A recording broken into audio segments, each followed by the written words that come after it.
Hello guys, welcome to my new blog. Monika Arora channel पे आपका स्वागत है। एंड ये जो ब्लॉग है वो है मेरी सेकंड ट्राइमेस्टर का, क्योंकि फर्स्ट ट्राइमेस्टर तो मैं आपके साथ शेयर कर चुकी हूँ। मंथली मैं एक्चुअली शेयर नहीं कर पाती, कोशिश करती हूँ कि मैं मंथली में बना सकूँ, लेकिन नहीं हो पाता, पॉसिबल ही नहीं हो पाता, शूट नहीं कर पाती। लेकिन जो है मैं आपको ट्राइमेस्टर के हिसाब से सही, लेकिन अपनी प्रेगनेंसी जर्नी जो है मैं बताऊँगी। तो ये जो ब्लॉग है वो है मेरी सेकंड ट्राइमेस्टर प्रेगनेंसी जर्नी का। तो मैं आपके साथ शेयर करना चाहूँगी क्योंकि क्या क्या हुआ था सेकंड ट्राइमेस्टर में। तो पहले फर्स्ट ट्राइमेस्टर में तो आपके साथ मैंने जो है फर्स्ट से लेकर फर्स्ट सेकंड एंड 3 मंथ की जो जर्नी है वो मैं और मेरे हस्बैंड ने तो आपके साथ शेयर कर दी। लेकिन इस बार जो ब्लॉग है वो मैं अकेले सेकंड ट्राइमेस्टर का जो है आपके साथ शेयर करूँगी। तो स्टार्टिंग करते हैं, ज़्यादा टाइम वेस्ट नहीं करते हैं। तो स्टार्ट करते हैं 4 मंथ से। तो 4 मंथ स्टार्ट होते ही क्या हुआ था तो मैं आपको वो बताती हूँ। तो 4 मंथ जो है फरवरी में स्टार्ट हुआ था। तो फरवरी में जब स्टार्ट हुआ था तो सबसे पहला तो मतलब बताऊंगी, प्रॉब्लम से ही बताती हूँ कि मेरे अंदर क्या प्रॉब्लम है। क्योंकि आपको तो पता है कि थर्ड ट्राइमेस्टर तक जो है मुझे कुछ भी प्रॉब्लम नहीं हुआ, कुछ भी नहीं, मतलब कुछ भी नहीं, ना वॉमिटिंग ना इशू, कुछ भी नहीं। एकदम फर्स्ट क्लास थी मैं, एकदम घूमी मस्त, गोवा हुआ घूमे, हम लोग इंजॉय करे जैसा कि आपको पता है। तो 4th मंथ से जो है मेरी असली प्रॉब्लम जो है वो 4th मंथ से चालू हुई। तो हुआ ऐसा कि स्टार्टिंग में एक्चुअली मुझे हो गई थोड़ी सी खांसी हो गई थी। तो वो जो खांसी है वो काफ़ी लंबे टाइम तक चली, मतलब कम से कम चल गया था, 15-20 दिन चल गया था। तो वो 15-20 दिन में मुझे इतनी परेशानी हुई, इतनी परेशानी हुई, तो मुझे ऐसा लगा कि अरे यार, मतलब 3 मंथ तक मुझे कुछ जो प्रॉब्लम नहीं हुई वो प्रॉब्लम लग रहा है अब स्टार्ट होगी। अब जो है प्रेगनेंसी में जो प्रॉब्लम आती है वो अब मेरे स्टार्ट होने का टाइम आ गया, मुझे ऐसा लगा। लेकिन ऐसा कुछ नहीं था। तो 15 से 20 दिन तक मैं जो खांसी में परेशान थी, क्योंकि आपको पता है कि प्रेगनेंसी में जो है मेडिसिन नहीं ले सकते, कुछ बाहर का कुछ भी ऐसा खा पी नहीं सकते। तो उस वजह से जो है मैं बाहर मेडिसिन तो नहीं ले पाई। लेकिन फिर ये होता था कि थोड़ा थोड़ा हल्का गर्म पानी मैं पीती थी, क्योंकि इतना गला में ऐसा दर्द होता था, पेट में दर्द होता था। तो मुझे ऐसा टेंशन था कि कहीं मेरे खांसी की वजह से बेबी में कुछ ऐसा प्रॉब्लम ना आ जाए, उसे कोई दिक्कत ना आ जाए। मुझे बस ये टेंशन रहता था। तो और उस टाइम में ये भी बात हुई थी कि मेरे हाथों में सूजन भी हो गया था। तो मतलब वो फर्स्ट टाइम था कि 4th मंथ में मेरे हाथ में सूजन भी हो गया था, बहुत ज़्यादा स्वेलिंग आ गई थी। ये हाथ जो है मेरा पूरा तरीके से सूज गया था और इतना दर्द होता था। एक तो खांसी से मैं परेशान थी, ऊपर से हाथों में सूजन थी, तो उसका दर्द जो था वो अलग था। तो मुझे इतनी परेशानी हुई 4th मंथ में, लास्ट लास्ट तक में बहुत ज़्यादा हुई। फिर मेरे हस्बैंड ने जो है ना, मैं आपको बताती हूँ खांसी का तरीका इलाज। तो मेरे हस्बैंड ने जो है मुझे बहुत बोला कि मैं अदरक का काढ़ा बना के पिलाता हूँ करके।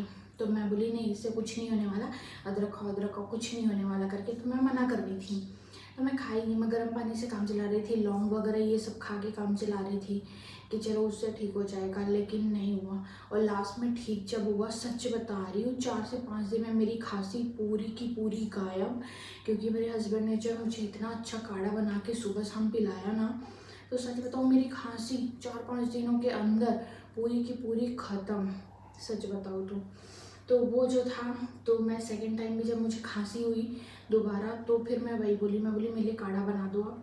तो फिर वो बनाए, तो और मेरी खांसी जो है सेकंड टाइम ज़्यादा टाइम तक नहीं चली, 1 सप्ताह 1 वीक में ही ख़त्म हो गई। तो ऐसा था। और जो स्मेलिंग थी उससे मैं बहुत ज़्यादा परेशान थी, क्योंकि मैं पूरा मलहम लगा ली, बाम लगा ली, सेकाई कर ली, सब चीज़ कर ली, कुछ असर नहीं करता था, कुछ भी असर नहीं करता था। मैं क्या करूँ, मैं परेशान हो रही थी, ऐसे रोना आ रहा था। लेकिन क्या करें, अब होता है, प्रॉब्लम्स तो आती है, तो फिर क्या कर सकते हैं। तो ऐसा हुआ कि फिर मैं हॉस्पिटल गई थी। तो हॉस्पिटल में भी हम लोग जब दिखाए तो बोले कि कोई दिक्कत नहीं है, होता है, ऐसा नॉर्मल है, होना चाहिए, मतलब होते रहता है ऐसा करके बोली। मैं बोली अब मैं क्या करूँ इससे। मैं बोली डॉक्टर भी कुछ नहीं बता रहे, मेरे हाथ में इतना दर्द हो रहा है, तो और ऊपर से खांसी परेशान कर रही है। रात भर तो मुझे इतनी खांसी होती थी, इतनी खांसी होती थी कि मुझे जो ऐसे गर्म वाला जो रहता है ना, हॉट पैक जो होता है, वो मैं ऐसे गले में रख रख के सोती थी, बाम लगाती थी, विक्स वगैरह सब लगाती थी। ऐसे रात को सोए सोए मैं सो जाती थी, हॉट पैक लगाए लगाए, गरम गरम गरम गरम, ताकि मुझे आराम मिले। और रात रात को तो मुझे इतनी खांसी हुई है, इतनी खांसी हुई है कि पूरा घर ऐसे गूंज उठता था, लेकिन ये सोए रहते थे। तो ऐसा हो जाता था। फिर डॉक्टर ने मुझे ये बोला था 4 मंथ में जब स्मेलिंग हुई थी, आप योगा एक्सरसाइज वगैरह कुछ थोड़ा बहुत करो, एक्सरसाइज वगैरह करने से जो है थोड़ा सा मतलब नहीं होता है, स्मेलिंग वगैरह जो होती है वो नहीं होता है। तो 4th मंथ से जो है मैंने योगा चालू किया लास्ट में, मतलब 5th मंथ के स्टार्टिंग मान लो आप। तो उस टाइम में यही हुआ कि मैंने योगा एक्सरसाइज चालू किया। तो उसके बाद जो है मुझे इतनी राहत मिली है, इतनी राहत मिली है, अभी तक का मैं आपको बता रही हूँ, मतलब बहुत ज़्यादा आराम मिला है मुझे बैक में भी प्रॉब्लम था। मुझे सच बताऊँ तो मेरी कमर में इतनी ज़्यादा प्रॉब्लम होती थी, इतनी ज़्यादा प्रॉब्लम होती थी, मुझे सोने में प्रॉब्लम होती थी, ऐसे जब देखो तब कमर अकड़ जाती थी, मतलब कमर दर्द का भी बहुत ज़्यादा इशू था। तो योगा से जो है मुझे इतना आराम मिला है, इतना आराम मिला है कि मैं क्या बताऊँ। मैं तो आपको बोलूँगी, आपको मैं सच में बता रही हूँ कि आप ना अगर प्रेगनेंसी अगर आपकी है अभी कंटिन्यू चल रही है तो आप भी ना योगा करना चालू कर दो। अगर स्टार्टिंग या बीच में है या आपका 3rd ट्राइमेस्टर भी चल रहा है तो वो भी मैं आपको ये बोलूँगी कि आप योगा करो, लेकिन अपने हेल्थ को देखते हुए कि आप हेल्थ वाइज अभी फिट हो। आपके डॉक्टर ने आपको क्या बोला है, रेस्ट करने बोला है कि क्या बोला है, तो पहले आप सलाह मशवरा कर लीजिए, उसके बाद ही आप आगे योगा वगैरह जो है उसके बाद ही कंटिन्यू करिएगा।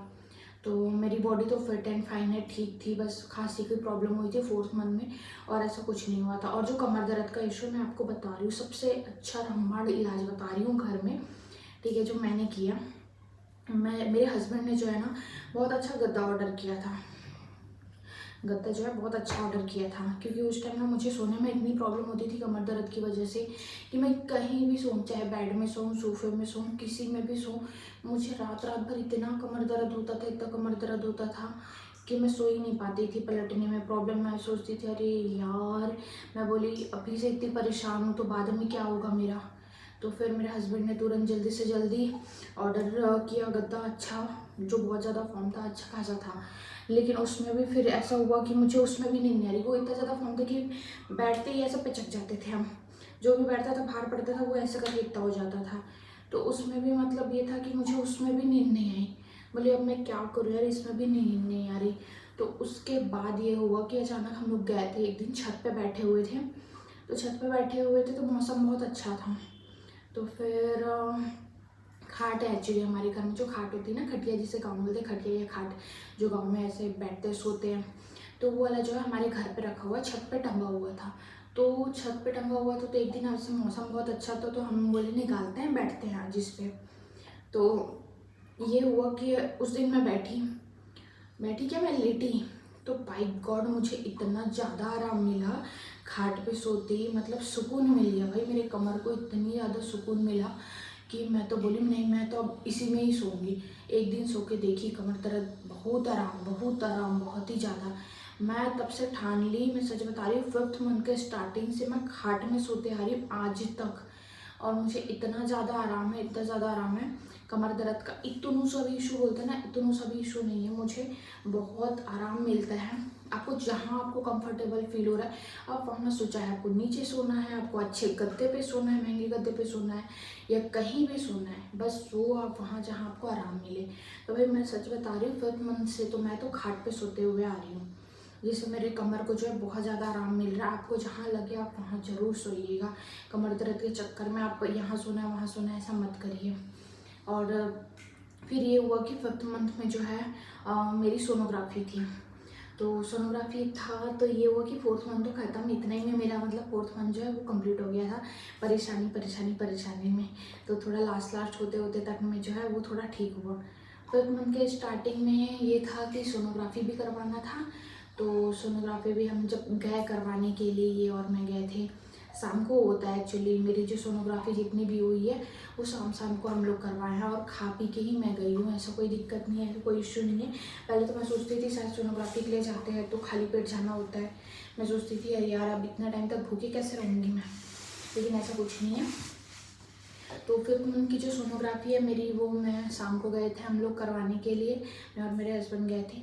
तो उसमें हमें देखने को मिला बेबी, और जब बेबी को ऐसे देखे, उनकी बेबी की जो हार्ट बीट ऐसे चल रही थी, धक धक धक धक धक धक, बाहर तक आवाज़ आ रही थी, ये बाहर बैठे हुए थे जब मेरा अंदर स्कैन हो रहा था। तो फिर उनको तक सुनाई दे रहा था। फिर जब सोनोग्राफी हो गई तो मैंने इनको बुलाया अंदर, आप आओ और देखो बेबी को कैसा दिख रहा है। तो फिर भाई और इतना मज़ा आया ना बेबी को देख के। उसकी आंखें आई थी, उसके नाइस आइज, मतलब पूरा ना वो बन चुका था। चाहे वो इतना बड़ा हो, पता नहीं कितना बड़ा था, लेकिन वो बड़ा सा दिख रहा था, मतलब पूरा वो ऐसा बन गया था।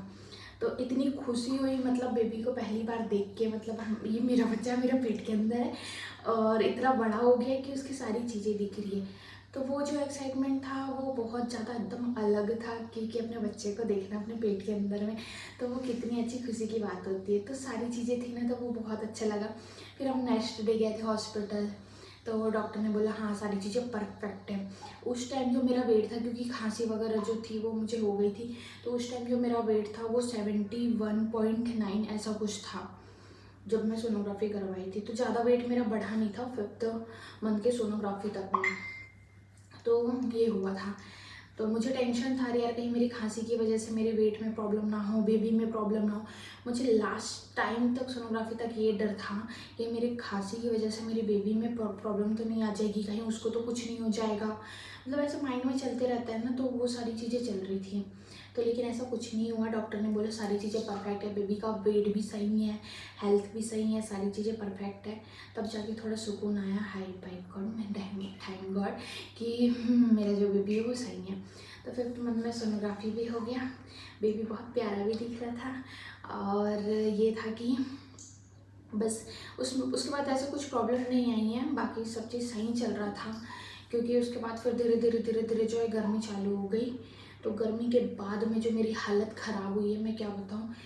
पता नहीं क्यों मेरे शरीर में इतनी ज़्यादा गर्मी आने लगी, इतनी गर्मी आने लग गई कि मैं बहुत ज़्यादा परेशान हो गई थी। मतलब बाकी लोगों के नॉर्मल टेम्परेचर के हिसाब से मेरे बॉडी का जो नॉर्मल मतलब टेम्परेचर था वो बहुत ज़्यादा हाई था गर्मी को लेके। मेरे हस्बैंड जो कि उनको सबसे ज़्यादा मतलब ऐसा गर्मी वाली प्रॉब्लम आती है, वो एसी चालू करके सोते हैं तो भी उनको कुछ नहीं लगता। और अब ऐसा हो गया है कि वो ओढ़ के सोते हैं और मैं जो है ऐसे खुले सोते रहती हूँ एसी में भी। फिर भी जो है मतलब बॉडी में जो है ठंडक नहीं आती। कम से कम आधा 1 घंटा मैं एसी में रहूँगी तब जाके मुझे जो है वो ठंडक मिलेगी, ये वाली चीज़ आ गई थी। तो इतनी गर्मी, सबसे ज़्यादा जो मैं परेशान हुई हूँ इधर लास्ट में, मतलब 6 मंथ तक में, तो मैं इतना ज़्यादा गर्मी होने लग गया था। धीरे धीरे वो बढ़ रहा था। अभी तक बताऊँ तो बहुत ज़्यादा गर्मी बढ़ चुका है, बहुत ज़्यादा, मतलब बर्दाश्त नहीं होता, सर घूम जाता है, ऐसा हो गया है। तो उस टाइम तो स्टार्ट हुआ था मेरा गर्मी का जो बढ़ना था। और फिर ये हो गया था कि लास्ट टाइम में मुझे फिर 5th मंथ के लास्ट में मुझे ये टेंशन था, क्योंकि बोलते थे कि बेबी जो है वो किक करना कब चालू होगा, बेबी के मूवमेंट चालू कब होंगे। तो ना मुझे वो इंतज़ार था कि यार, क्योंकि उससे पहले जो है बेबी के मूवमेंट कुछ फील नहीं होते थे, बस इतना पता था हाँ बेबी पेट पे है, वो है होगा ऐसा करके। लेकिन फिर ये हुआ कि 5th मंथ के लास्ट में जो है मुझे ना अचानक से टुपुक टुपुक टुपुक वाली आवाज़ आई। मतलब आवाज़ें नहीं बोल सकते, उसे फील करना बोल सकते अंदर से। तो मैंने वो चीज़ फील किया। मैं बोली ये पक्का बेबी का किक है? नहीं, फिर मेरे को ना डाउट हो रहा था। फिर मैं 1-2 दिन तक ना मैं कन्फ्यूज़ हो रही थी, ये पक्का बेबी का किक ही है। तो उसके बाद मेरे को पता चला, फिर मैं 2-3 दिन हुआ ना, मैं बोली मम्मी पक्का बेबी किक किया, ऐसा करके। फिर मैं ये भी घर में थे नहीं, मम्मी थी, तो मैंने मम्मी को बताया। फिर इनको जब ये आए तो मैं बोली आप देखो छू के बेबी किक कर रहे हैं यहाँ पे। तो फिर उनको पता ही नहीं चल रहा था, मतलब सिर्फ मुझे पता चल रहा था, ना मम्मी को पता चल रहा था, ना इनको पता चल रहा था, किसी को नहीं पता चल रहा था। सिर्फ मुझे फील हो रहा था कि हाँ बेबी किक कर रहा है। उस टाइम की जो खुशी थी ना, इतनी ज़्यादा खुशी थी भाई गॉड, क्योंकि मुझे फील हो रहा था बेबी जो है अंदर में बन चुका था। क्योंकि उसके सोनोग्राफी में हमने देखी तो उसके हाथ पैर ऐसे पंजे दिखाई दे रहे, 5 उंगलियाँ दिखाई दे रही है, तो ये सारी चीज़ें हो गई थी। तो इतना एक्साइटमेंट था, इतनी खुशी हो रही थी, अब बेबी किक करना चालू कर दिया है और इतना अच्छा लग रहा था। फिर वैसे 6 मंथ के स्टार्ट में, वैसे लास्ट में बेबी जो है जोर जोर से किक करना चालू कर दिया। फिर ऐसे मुझे ना पता चलने लग गया कि हाँ यार बेबी किक कर रहा है। फिर मैंने बहुत सारे वीडियो और रील्स बनाए किक को लेके, क्योंकि जब फील हो रहा था ना तो वो बहुत अच्छा लग रहा था। मतलब जो खुशी थी ना वो एकदम बहुत अलग वाली खुशी थी, ये था। तो ये हुआ। फिर 6 मंथ में एक्चुअली 5th मंथ में तो बस इतना ही था कि बेबी का केक फील हुआ एंड सोनोग्राफी हुई, तो ये सारी चीज़ें थी। एंड अब मैं आपको बताती हूँ 6 मंथ के होते क्या हुआ था। तो 6 मंथ में हाँ, मैं आपके साथ अपना तो डाइट प्लान शेयर करी नहीं, और 6 मंथ में भी यही था रूटीन मेरा, ज़्यादा कुछ खास नहीं था। तो बस मुझे ये टेंशन था 6 मंथ में, क्योंकि बेबी शावर का फंक्शन करना है 7 मंथ में।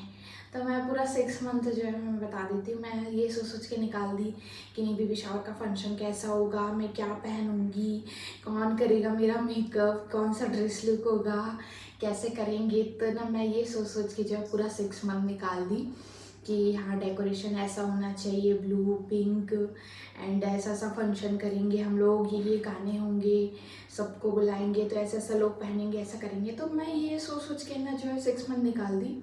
एंड मैं अपना रूटीन में बता देती हूँ कि मेरा जो रूटीन था वो, मतलब सेकेंड ट्राइमेस्टर में मेरा रूटीन कैसा था।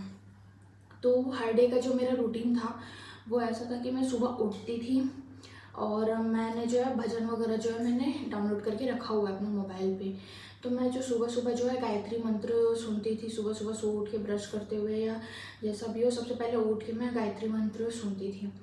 तो ये था पहले स्टार्टिंग। ब्रश करके फ्रेश होके नहा के मैं नीचे जाती थी पहले, फिर पूजा करती थी क्योंकि पूजा करना भी जरूरी है। भगवान जी को थैंक यू बोलती थी एंड ये भी बोलती थी भगवान जी प्लीज़ मेरी बेबी को एंड मेरी फैमिली को हमेशा खुश रखना और हेल्दी रखना। तो पूजा की शुरुआत होती थी सुबह सुबह, चाय नाश्ता करती थी, मतलब चाय ब्रेड टोस्ट ये सारी चीज़ें खाती थी। उसके बाद तो फिर फ्रूट्स वाला टाइम था, थोड़ा बहुत फ्रूट्स खा लेती थी, वरना रोटी बनाती थी सुबह सुबह, रोटी और सब्जी ये सारी चीज़ें होती थी। फिर दोपहर में कुछ और दूसरा फ्रूट्स आ गया, जैसे अमरूद हो गया, संतरा हो गया, तरबूज। मतलब ऐसा था कि मैं प्लेट भर भर के खाती थी, ऐसा नहीं कि मैं कम खा रही हूँ, प्लेट भर भर के जो है फ्रूट्स मैं पूरा खाती थी। तो ये वाला हो गया था। फिर हाँ, सुबह उठते ही ना जो है मेरे हस्बैंड जो है मुझे नारियल पानी ज़रूर देते थे, क्योंकि ना नारियल का कट्टा लाए हुए हैं वो पूरा। तो हर सुबह जो है मैं स्टार्टिंग से लेकर नारियल पानी अभी तक पीते हुए आ रही हूँ, क्योंकि डॉक्टर बोलते हैं कि नारियल पानी पीना जो है बहुत अच्छा होता है, पानी पीना भी बहुत अच्छा होता है। तो आप जितना ज़्यादा हो सके उतना पानी पियो, नारियल पानी पियो। तो दिन में मैं सिर्फ एक नारियल पानी पीती हूँ, उससे ज़्यादा नहीं। तो सुबह उठ के मैं नारियल पानी ज़रूर पीती हूँ, मतलब किसी भी टाइम हो मैं पी लेती हूँ। तो ये था। फिर लंच टाइम होता था तो लंच में वही चावल खा लेते। फिर बीच में एक्चुअली ये हुआ था कि 6 मंथ के टाइम में मुझे चावल से बहुत प्रॉब्लम होने लग गई थी, पेट में थोड़ा ऐसा लगता था, पेट बहुत मोटा मोटा गैस हो गया ये पेट में, ऐसा लगता था, मतलब बहुत हैवी फील होता था, मुझे चावल पच ही नहीं रहा था। फिर मैंने जो है रोटी खाना चालू किया, फिर मुझे रोटी से अच्छा लगा, तो 6 मंथ में जो है मैंने रोटी खाना चालू किया था, तो रोटी से आराम मिला। तो लंच जो है उसमें भी मैं रोटी ही खाती थी। उसके बाद जैसे जैसे शाम होता था फिर मैं और फ्रूट्स वगैरह, मम्मी आती थी तो जो थोड़ा बहुत और फ्रूट्स रहता था मैं वो खा लेती थी। फिर शाम के टाइम में चाय नाश्ता अलग, एंड नाइट में तो वही डिनर तो रहता ही है अपना, रोटी सब्जी फिर से। तो ये सारा चीज़ था, और ज़्यादा ऐसा कुछ खास रूटीन नहीं था मेरा, जैसा आपका रूटीन चलता है तो वही रूटीन था मेरा बस। लेकिन इतना है कि मैंने जो है अपने हेल्थ का, बॉडी का जो है बहुत अच्छे से ध्यान रखा है, क्योंकि डॉक्टर के हिसाब से भी जो है वेट सही था, ठीक ठाक था मेरा, ऐसा कुछ इशू नहीं आया। ज़्यादा से ज़्यादा 6 मंथ तक में मेरा जो वेट है वो 73 तक पहुंचा था, उससे ज़्यादा नहीं गया था, उसके बाद बढ़ा है वेट। तो 6 मंथ की जो थी वो इस तरीके से थी, डेली रूटीन मेरी, काम वाम जो है मैं घर का कर लेती थी, क्योंकि अभी तक मैं करते हुए आ रही हूँ, ये सोच रही कि मैं बहुत ज़्यादा फिट रहूँगी, मुझे कोई ऐसे हेल्थ इशू नहीं आनी चाहिए, इसलिए मैं पूरे घर का काम है ऊपर से लेकर नीचे तक, 3rd फ्लोर तक है हमारा घर, पूरी साफ़ सफाई मैं करती हूँ, मम्मी भी करती है, मैं भी करती हूँ। तो ये है मेरा रूटीन। एंड बात करें हस्बैंड के सपोर्ट की, तो मैं आपको बताना चाहूँगी सबसे ज़्यादा मोस्ट इम्पॉर्टेंट बात, तो ये सारी चीज़ों में जो है हस्बैंड का सपोर्ट जो है बहुत ज़्यादा ज़रूरी होता है, क्योंकि मेरे जो हस्बैंड है वो बहुत ज़्यादा लविंग एंड केयरिंग है। मैं सच बताऊँ तो वो मुझसे बहुत ज़्यादा प्यार करते हैं, मैं भी उनसे बहुत ज़्यादा प्यार करती हूँ, और वो मुझे इतनी ज़्यादा मेरी केयर करते हैं, इतनी ज़्यादा प्रेगनेंसी जर्नी जो है मेरी, उन्होंने मेरी इतनी ज़्यादा केयर करी है, इतनी ज़्यादा केयर करी है, मैं क्या बताऊँ। जब मैं सुबह उठती भी थी ना तो मुझे उठने में जो है प्रॉब्लम होती थी, क्योंकि पलटने में जो इशू होती थी ना, तो उसकी वजह से मैं तुरंत नहीं उठ पाती थी। तो वो हमेशा जब मैं सुबह उठती थी वो पहले उठ जाते थे, हाथ देते थे, हाथ से मुझे फिर ऐसे करके बैलेंस करके ऐसे उठाते थे, बाथरूम तक मुझे ले जाते थे। ये हमेशा वो करे हैं कि सुबह उठ के मुझे उठा के वो मुझे बाथरूम तक छोड़ते थे, उसके बाद सारी चीज़ें वो करते थे। नारियल भी वो सुबह सुबह काट के देते थे कि तू पी नारियल पानी पी करके। तो ये सारी चीज़ें हो गई, खाने को लेके हो गया, सारी चीज़ों को लेके हो गया। एकदम प्यार से रखना, मुझे हँसाना, एकदम मतलब बहुत ज़्यादा केयर, मतलब जो सपोर्ट चाहिए ना, जो खुशी चाहिए होती है, तो वो चीज़ उन्होंने मुझे दी। मतलब बहुत अच्छा लगा उनके साथ। ऐसा ज़रूरी होता है क्योंकि हमको ऐसे टाइम में ना जो है मूड ऐसा बदलते रहता है, तो मेरा भी जो है मूड ऐसा बदलते रहता था। कभी ना मतलब ये वाली बात आ गई थी क्योंकि 4th तो 5th और 6th मंथ में ना जो मेरा जो मूड था, मूड की बात किया जाए, वो काफ़ी ज़्यादा बदलते रहता था। कभी मुझे अचानक रोना आ जाता था, कभी मुझे अचानक खुशी आ जाती थी। और खाने में भी जो है मेरा जो टेस्ट था वो चेंज हो चुका था ना, फर्स्ट ट्राइमेस्टर में लास्ट लास्ट में चेंज हो गया था, तो वो खाना पीना भी मेरा सही हो गया था। मैं अच्छे से सारी चीज़ें खा रही थी, नॉनवेज वगैरह सारी चीज़ें जो है मैं बहुत अच्छे से खा रही थी। तो मूड जो है ऐसा बदलता था। अगर मैं किसी को रोते हुए देख रही हूँ ना, सीरियल भी देख रही हूँ, अगर कोई रो रहा है, भाई इतने ऐसे ऐसे झरने निकल जाते थे मेरे आंखों से, इतनी रोती थी, इतनी रोती थी। अगर किसी को मैं स्माइल करते हुए देख ली ना, तो इतनी खुशी होती थी, इतनी खुशी होती थी। और मेरे तो पूरे इंस्टाग्राम में तो बेबी बेबी बेबी भरे हुए हैं, तो छोटे छोटे बच्चे लोग को देख के इतनी खुशी होती है। और ये सब देख देख के खुशी होती थी। इमोशनल सीन देख के तो मैं इतना रोती थी कि घर वाले बोलते थे तू मत रोएगा, तेरा बच्चा रोंदू पैदा हो जाएगा, वो बहुत रोएगा, फिर तेरे को ही परेशान करेगा। मैं बोलती थी अरे मैं क्या करूँ, मैं कंट्रोल नहीं कर पा रही अपनी फीलिंग। मैं सीरियल देख देख के भी मैं रो देती थी, इतनी ज़्यादा रोती थी उस टाइम में। बस मेरे सुबह सुबह जो है मैं भजन वजन यही सब सुनती रहती थी। हनुमान चालीसा, अच्युतम केशवम कृष्ण दामोदरम ये वाला हो गया, हे कृष्ण गोपाल तेरी आरती करूँ ये वाला जो था वो भी। तो ये सारे जो जितने भी भजन वजन है, जितनी भी आरती है, सारी चीज़ मुझे याद है क्योंकि मैं अपने बेबी के लिए मैं कोई रिस्क नहीं लेना चाहती थी। तो मैं ये सारी चीज़ें मैं सुनते रहती थी, रामायण भी देखती थी, अच्छी अच्छी स्टोरी देखते रहती थी कि मेरा बच्चा जो है बहुत अच्छे से मतलब सीखे, सारी चीज़ों को अच्छे से करे। एंड योगा भी जो है मैंने बहुत अच्छे से किया है, सारी चीज़ें कंटिन्यू की है, जिसकी वजह से कोई प्रॉब्लम नहीं आई। एंड हस्बैंड का सपोर्ट तो था ही सारी चीज़ों पे। तो बहुत अच्छा गया मेरा जो सेकंड ट्राइमेस्टर जो था, वो बहुत प्यारा गया। बस लास्ट लास्ट में मेरे हस्बैंड से मुझे बस एक सी आई थी, वो इतना कार्टून देखे, इतना कार्टून देखे, बीच में तो मुझे ऐसा लगने लग गया था, मतलब लास्ट 6 मंथ के एंड तक में मुझे ऐसा लगने लग गया था मेरी सौतन आ गई है, ये कार्टून जो है मेरा सौतन है, ऐसा करके। वो जब देखो तब कार्टून में लगे रहते, जब देखो तब कार्टून में लगे रहते थे। बीच में मैं थोड़ा सा उदास हो गई थी, अरे यार मेरे से तो बात ही नहीं करते, क्योंकि मम्मी भी चली जाती थी ऑफिस, ये भी अपने काम में चले जाते थे, आते थे फिर कार्टून देखते थे। तो फिर ना मेरे को ना थोड़ा सा ऐसा अकेला अकेला वाला जो है मूड ऐसे बदलते रहता है ना, तो वो फील होने लग गया था कि यार मेरे से कोई बात करने वाला है ही नहीं, मैं क्या करूँ, मैं क्या करूँ। तो मेरे को ना एक दिन बहुत रोना आ रहा था, फिर मैं इनसे शेयर करी, मैं बोली आप मेरे से बात किया करो ना, मैं वेट करते रहती हूँ, आप कब आओगे तो कब मेरे से बात करोगे। फिर उस दिन के बाद से थोड़ा थोड़ा मैं बोली ठीक है यार, ये भी तो काम करते हैं, इनको भी तो माइंड फ्रेश होना जरूरी है। तो फिर उस चीज़ को मैं भी समझी, ये भी समझी। फिर मेरे से ये भी बात करने लग गए, मतलब थोड़ा सा कार्टून को इग्नोर करके मुझसे भी बात करने लग गए।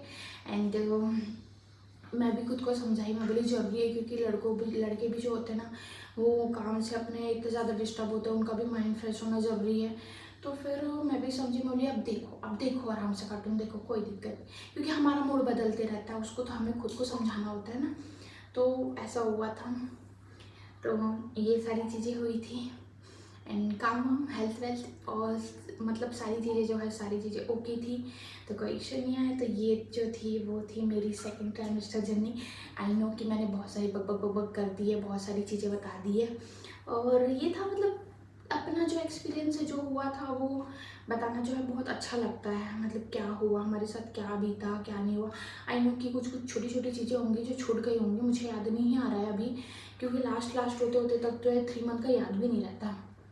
जो एक गाना मैं बताती हूँ आपको, चीज़ें मैं रख के भूल जाती हूँ, ये वाला सिस्टम हो गया था। तो मन में और क्या क्या होगा तो मुझे उतना ज़्यादा याद नहीं है, लेकिन जितना याद था मैंने शेयर किया आपके साथ में, क्योंकि ये जो मेरी मेमोरी है। आई नो कि मैं अगर 10 साल बाद भी देखूँ, कभी भी देखूँ, तो मुझे ये पता होगी मेरे साथ क्या हुआ था सेकेंड ट्राइमेस्टर में, क्योंकि मंथली तो मैं बना नहीं पा रही हूँ कि क्या फील हुआ, क्या नहीं हुआ, कैसे हुआ, क्योंकि मैं चाहती थी मैं बनाना, लेकिन नहीं बना पा रही थी। तो ये थी मेरी सेकेंड ट्राइमेस्टर जर्नी। आई होप आपको बहुत अच्छी लगी हो, और जो भी वीडियो देख रहा है मेरा, और आई थिंक शायद न्यू मॉमी देख रहे होंगे, या और कोई जो भी हो, या जो भी अपने हस्बैंड अगर कोई भी देख रहे हो, तो अपनी वाइफ का प्लीज़ मैं तो यही सजेशन करूँगी कि आप अपनी वाइफ की केयर करें प्रेगनेंसी जर्नी के टाइम में। एंड उसको सपोर्ट की बहुत ज़्यादा ज़रूरत रहती है, प्यार की बहुत ज़्यादा ज़रूरत होती है, क्योंकि हमारा मूड जो है वो बदलते रहता है, काफ़ी ज़्यादा चेंज होते रहता है, कभी खुशी, कभी रोना, कभी मतलब कुछ भी होते रहता है। तो ऐसे टाइम में जो है हस्बैंड के साथ की बहुत ज़्यादा जो ज़रूरत होती है, तो वो सपोर्ट चाहिए होता है। और जितने भी न्यू मॉम है, जो अभी प्रेगनेंसी जर्नी जिनकी अभी चल रही है, वो प्लीज़ अपने हेल्थ का बहुत ज़्यादा ध्यान रखिए, अपने बेबी का ध्यान रखिए। एंड आप सभी को कॉन्ग्रेचुलेशन, जो भी अभी मम्मा बनने वाली है, न्यू मम्मा बनने वाली है, तो आप सभी को कॉन्ग्रेचुलेशन। एंड आपकी भी जर्नी जो है बहुत अच्छी हो, आपकी हेल्थ बहुत अच्छा हो, आपका बेबी बहुत अच्छा हो। तो आज का जो ब्लॉग है मैं यहीं पर ख़त्म करती हूँ, क्योंकि मेरी फैमिली ने तो मुझे बहुत ज़्यादा सपोर्ट किया, मम्मी ने बहुत ज़्यादा सपोर्ट किया, बहुत ज़्यादा ध्यान रखा है मम्मी ने भी मेरा। एंड मेरे हस्बैंड ने भी बहुत ज़्यादा ध्यान रखा है। तो थैंक यू मैं बोलना चाहूँगी अपनी मम्मी को भी और अपने हस्बैंड को भी।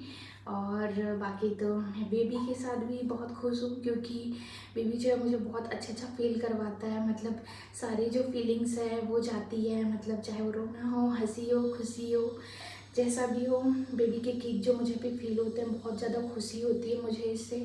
तो बहुत अच्छा रहा है ये सेकेंड ट्राइमेस्टर जो जर्नी है, वो भी बहुत अच्छा रहा है।